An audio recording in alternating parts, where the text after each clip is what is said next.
Ciao a tutti, benvenuti nel mio canale Greedy Web. Se non l'avete ancora fatto, iscrivetevi al canale e attivate la campanella per essere sempre aggiornati sui nuovi video. Restate fino alla fine per sapere quale ricetta farò nel prossimo video. Oggi, come promesso nel video della crostata al cioccolato, se ve lo siete persi vi metto il link qui su e nella descrizione, prepareremo le chiacchiere o bugie o frappe o crostoli, lo stesso dolce chiamato in svariati modi a seconda della parte d'Italia che state visitando o abitate. Comunque sempre buoni e andranno a ruba. Io farò mezza dose, nella descrizione vi metterò la dose intera, ma ne vengono già tantissime con mezza dose. Per farli occorrono 200 g di farina Manitoba, 50 g di farina 00, un uovo, un quarto di bicchiere di vino bianco, 25 g di zucchero, 25 g di burro, un cucchiaino di estratto di vaniglia, buccia di limone grattugiata, un pizzico di sale e zucchero a velo quanto basta. Mettiamo nella ciotola della planetaria le farine, l'uovo, lo zucchero, il vino, un bel pizzico di buccia di limone, il pizzico di sale,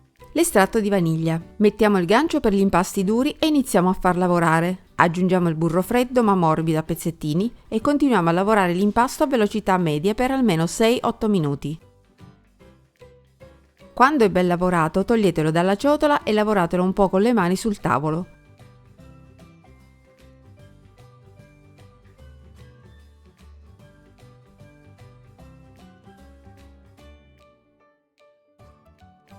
Prendiamo un foglio di pellicola, avvolgiamo la pasta e mettiamola a riposare sul tavolo per almeno 30 minuti. Adesso riprendiamo il panetto per stirarlo. Io lo faccio con la macchina per stirare la pasta. Prendiamo un pezzettino piccolo di impasto, lo lavoriamo un po' con le mani e iniziamo a stirarla iniziando dallo spessore numero 6 fino al numero 1, che è il più sottile, infarinando ogni tanto la pasta per non farla attaccare. Passate per ogni spessore 2 volte la pasta nel rullo e prima del secondo passaggio piegate la striscia di pasta a 3 e passatela nella macchina.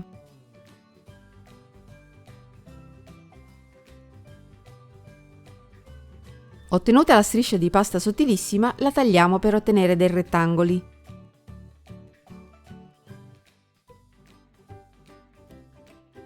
Potete usare una rotella per biscotti. Io non avendola ho usato un coltello alla maliscia. Praticate adesso un taglio al centro del rettangolo partendo da almeno 2 cm dal bordo. Potete lasciarli così piatti, ma ci piacciono più mossi. Per farle prendete ogni rettangolo e tenendo un'estremità con una mano passate l'altra estremità del rettangolo dentro il taglio e smuovetela un po' senza tirare, altrimenti si straccia la pasta. Potete anche farla girare 2 volte dentro il taglio per ottenere un intreccio più ricco, diciamo così.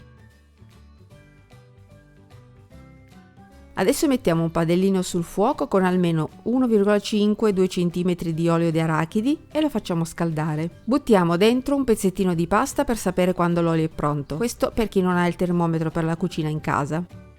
Buttiamo dentro un paio di chiacchiere per vedere se va bene.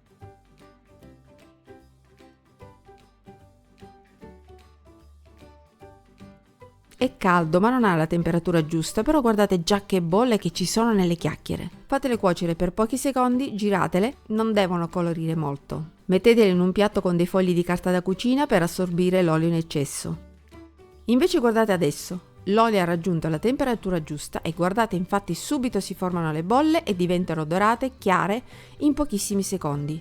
Guardate che bolle, sono stupende, giratele e tiratele fuori. Continuate così per tutta la pasta.